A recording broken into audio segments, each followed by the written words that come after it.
Hello guys, braking bad, மணி east இந்த ரெண்டு சீரீஸுமே நம்ம எல்லாருமே பார்த்துருப்போம். சீரீஸ் அப்படின்னு சொன்ன உடனே கண்டிப்பா இந்த ரெண்டு சீரீஸுமே நம்ம மைண்ட்ல வந்து நிற்கும்.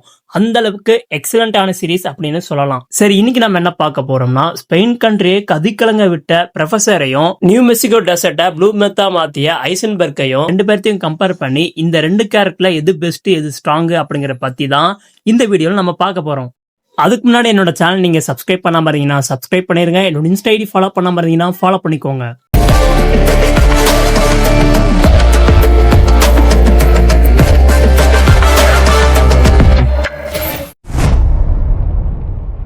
பிசிக்கல் ஸ்ட்ரென்த் வரும்போது இவங்க ரெண்டு பேருமே சூப்பர் ஹீரோ கிடையாது. மணி ஈஸ்ட்ல பாத்தீங்கன்னா ப்ரொஃபசர் வந்து அந்த அளவுக்கு ஃபைட் பண்ற மாதிரி காமிச்சிருக்க மாட்டாங்க. அதுல ப்ரொஃபசருக்கு பாத்தீங்கன்னா ஆல்மோஸ்ட் பாடி ட்ரைனிங்கே இல்ல, ஒரு நார்மலான ஆர்டினரி பர்சன் மாதிரி தான் காமிச்சிருப்பாங்க. முடிஞ்ச அளவுக்கு ஃபைட்டை தவிர்ப்பாரு, இல்ல ஃபைட் பண்றதே அவர் விரும்ப மாட்டாரு. ஆனா ஐசன்பர்க் பாத்தீங்கன்னா இப்படி கிடையாது. லைஃப் த்ரெட்னிங் நிலையில இருந்தாலும் கூட தன்னோட உடம்ப புஷ் பண்ணுவாரு. அது கார் கிராஷால இருந்தாலும், கன்பைன்ல இருந்தாலும், இல்ல எந்த ஒரு சுச்சுவேஷன்ல இருந்தாலும் தன்னோட உடம்ப யூஸ் பண்ணி முடிஞ்ச அளவுக்கு ஃபைட் பேக்கப் பண்ணுவாரு. அந்த அளவுக்கு ஒரு ரா சர்வைவல் ஸ்ட்ரென்த் உள்ள ஒரு பர்சன் அப்படின்னே சொல்லலாம். அப்படி பார்க்கும்போது ஸ்ட்ரென்த்ல ஐசன்பர்க் தான் win. Say my name. Second பாத்தீங்கன்னா பவர். ஐசன்பர்க்கோட பவர் பாத்தீங்கன்னா ஃபியர், மத்தவங்கள பயமுறுத்துறது. கார்டல், கில்லர்ஸ், டீலர்ஸ் இவங்க வந்து ஐசன்பர்க்கோட பெயர் கேட்டாலே நடுங்குவாங்க. அந்த அளவுக்கு சம்பவம் பண்ணி வச்சிருக்காரு.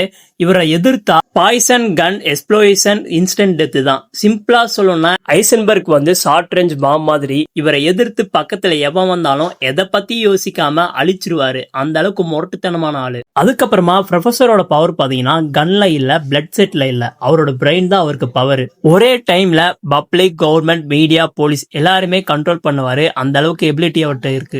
மக்கள் வந்து இவர் தப்பு பண்றாரு அப்படிங்கிற தெரிஞ்சும் மக்கள் வந்து இவர் சைட்ல இருந்து சப்போர்ட் பண்ண வைப்பாரு.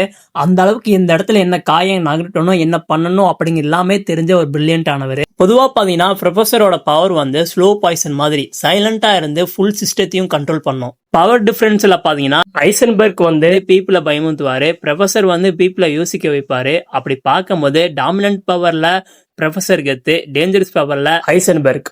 You're goddamn right. தேர்டு பாத்தீங்கன்னா எமோஷன். எமோஷன் சொன்னா ப்ரொஃபஸருக்கு ஈக்குவல் மேட்ச் யாருமே இல்ல. டோக்கியோ, பெர்லின், லிஸ்பன் இவங்கெல்லாம் டீம் மெம்பர்ஸ். இவங்க மேல லவ் இருந்தாலும், இல்ல யார் மேல லவ் இருந்தாலும், இவங்களுக்கு என்ன ஆனாலும் பரவாயில்ல, மிஷினுக்காக தன்னோட எமோஷன் வந்து மிஷினை ஃபெயில்ட் ஆக்கிட கூடாது அப்படின்னு டேஞ்சரஸ் லெவலுக்கு தன்னோட எமோஷனை கட்டுப்படுத்துவாரு. ஆனா ஐசன்பர்க் இப்படி கிடையாது. ஆங்கர், ஈகோ, பிரைட்டால டிசிஷன் எடுப்பாரு. அவரோட டவுன்ஃபாலுக்கே காரணம் அவர் கட்டுப்படுத்த முடியாத எமோஷன் தான். தன்னோட ஃபேமிலிக்கு சின்னதா பிரச்சனை வந்தாலே புரோக்கன் ஆகிடுவாரு. எமோஷன் கண்ட்ரோல்ல பாத்தீங்கன்னா ப்ரொஃபஸர் தான் கிங். I'm a thief. பிளானிங்னு வந்துட்டா ப்ரொஃபஸர் வந்து ஒரு சூப்பர் கம்ப்யூட்டர் மாதிரி வருஷ கணக்குல டைம் எடுப்பாரு. இந்த பிளானை எக்ஸிக்யூட் பண்ணா என்னென்ன பிரச்சனை வரும், பிரச்சனை வந்தா அது சரி பண்ண எத்தனை பேக்கப் வைக்கணும், என்னென்ன பண்ணணும், என்னென்ன பண்ணக்கூடாது அப்படிங்கறதெல்லாம் முன்னாடியே மாஸ்டர் பிளான் போட்டு வச்சிருவாரு. ஆனா ஐசன்பர்க் பாத்தீங்கன்னா ப்ரொஃபஸர் மாதிரி லாங் டைம் பிளானிங்ல எடுக்க மாட்டாரு. டக்குன்னு முடிவு எடுத்துருவாரு. ஒரு டேஞ்சரஸான நிலைமையில இருந்தாலும் என்ன பண்ணா நம்ம தப்பிக்கலாம், என்ன பண்ணா இவனுங்களை பீட் பண்ணலாம் அப்படின்னு டக்குன்னு முடிவு எடுத்துருவாரு. ஜெர்சியை சேவ் பண்ண, கஸ்ஸை எலிமினேட் பண்ண ஷார்ட் டேர்ம் பிளானிங் தான் பண்ணிருப்பாரு. இன்ஸ்டன்ட் பிளான் வந்துட்டு ஐசன்பர்க்கை பிரேக் பண்ண முடியாது. அதுல அவர் ஜீனியஸ். பிளானிங்னு பார்க்கும்போது ப்ரொஃபஸர் தான் கில்லாடி. ஏன்னா இது வரைக்கும் அவர் போட்ட பிளான் ஃபெயில்ட் ஆனதே இல்ல. ஆனா ஐசன்பர்க்கு சில ஃபெயில்ட் ஆயிருக்கு. நெக்ஸ்ட் பாத்தீங்கன்னா ஸ்ட்ராட்டஜி. ப்ரொஃபஸரோட ஸ்ட்ராட்டஜி பாத்தீங்கன்னா கேம்குள்ள பிளே பண்ண மாட்டாரு. அந்த கேமை இவர் தான் டிசைன் பண்ணுவாரு. போலீஸ் வந்து எந்த ரூல்ஸ்ல பிளே பண்ணணும் அப்படிங்கறதெல்லாம் ப்ரொஃபஸர் தான் டிசைட் பண்ணுவாரு. ஆப்போனன்ட் மூவ் பண்றதுக்கு முன்னாடியே இவரோட ரியாக்ஷன் செட் ஆகிரும். ஆனா ஐசன்பர்க்கோட ஸ்ட்ராட்டஜி பாத்தீங்கன்னா கேம் ரூல்ஸை ஃபாலோ பண்றதே இவருக்கு பிடிக்காது. அந்த ரூல்ஸை பிரேக் பண்ணி சர்வை பண்றதா இவரோட ஸ்ட்ராட்டஜி. சிச்சுவேஷன் வந்தா டைரக்டா அட்டாக் பண்ணணும், ஃபியரை கிரியேட் பண்ணி ஆப்போனன்ட்டை ஃப்ரீஸ் பண்ணணும், சார்ஜ் யூஸ் பண்ணி அட்வான்டேஜ் எடுக்கணும். இதுதான் இவரோட ஸ்ட்ராட்டஜியே. ஸ்ட்ராட்டஜில இவங்க ரெண்டு பேர்த்தையும் கம்பேர் பண்ணும்போது ப்ரொஃபஸர் பாத்தீங்கன்னா கேமை கண்ட்ரோல் பண்ணுவாரு. ஐசன்பர்க் வந்து கேம் ரூல்ஸை பிரேக் பண்ணுவாரு. அப்படி பார்க்கும்போது ஸ்ட்ராட்டஜில இவங்க ரெண்டு பேருமே மாஸ்டர் தான். You're goddamn right. அடுத்து பாத்தீங்கன்னா திங்கிங் எபிலிட்டின்னு வரும்போது இவங்க ரெண்டு பேருமே ஈக்குவல் தான். ப்ரொஃபசர் பாத்தீங்கன்னா ஒரு பிளான் எக்ஸிக்யூட் பண்ண 1 இயர் பொறுமையா இருந்து டைம் எடுத்து எமோஷனை ஒரு சைட்ல வச்சு ரிஸ்க் குறைக்க என்ன பண்ணலாம், இதை எக்ஸிக்யூட் பண்ண என்னெல்லாம் பண்ணலாம் அப்படின்னு லாஜிக்கலா யோசிப்பாரு. ஐசன்பர்க் வந்து சாகர சுச்சுவேஷன்ல இருந்தாலும் லைட்னிங் ஸ்பீட்ல சொல்யூஷன் கண்டுபிடிப்பாரு. சயின்ஸ், கெமிஸ்ட்ரி, டேஞ்சர் எல்லாத்தையுமே வெப்பனா யூஸ் பண்ணுவாரு. ரிஸ்க் இருந்தாலும் அந்த பிளானை எக்ஸிக்யூட் பண்ண தயங்க மாட்டாரு. சிம்பிளா சொல்லணும்னா ப்ரொஃபசர் வந்து கால்குலேட் பண்றதுல மாஸ்டர் மைண்டு, ஐசன்பர்க் வந்து ஆன் த ஸ்பாட்ல திங்க் பண்றதுல ஜீனியஸ் லெவலு.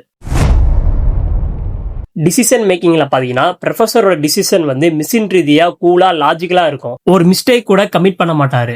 ஐசன்பர்க் வந்து முடிவெடுக்கிறதுல பிரில்லியன்ட் ஆனவர்.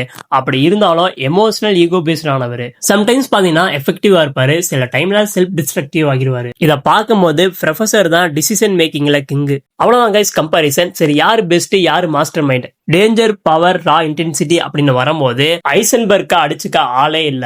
ஆனா planning, strategy, emotion, decision making இதுல ப்ரொஃபசர் தான் மாஸ்டர் மைண்ட். சுருக்கமா சொல்லணும் அப்படின்னா ஐசன்பர்க் வந்து டேஞ்சரஸ் ஆனவரு, ப்ரொஃபசர் வந்து ஸ்மார்ட்னஸ் ஆனவரு. அப்படி பார்க்கும்போது இவங்க ரெண்டு பேருமே பெஸ்ட் தான், இவங்க ரெண்டு பேருமே மாஸ்டர் தான். அவ்வளவுதான் கைஸ் இந்த வீடியோ. உங்களுக்கு இந்த ரெண்டு பேருத்துல யாரை பிடிக்கும் அப்படிங்கறத கமெண்ட்ல சொல்லுங்க. இந்த வீடியோ பிடிச்சா லைக் பண்ணுங்க, ஷேர் பண்ணுங்க, மறக்காம சப்ஸ்கிரைப் பண்ணுங்க.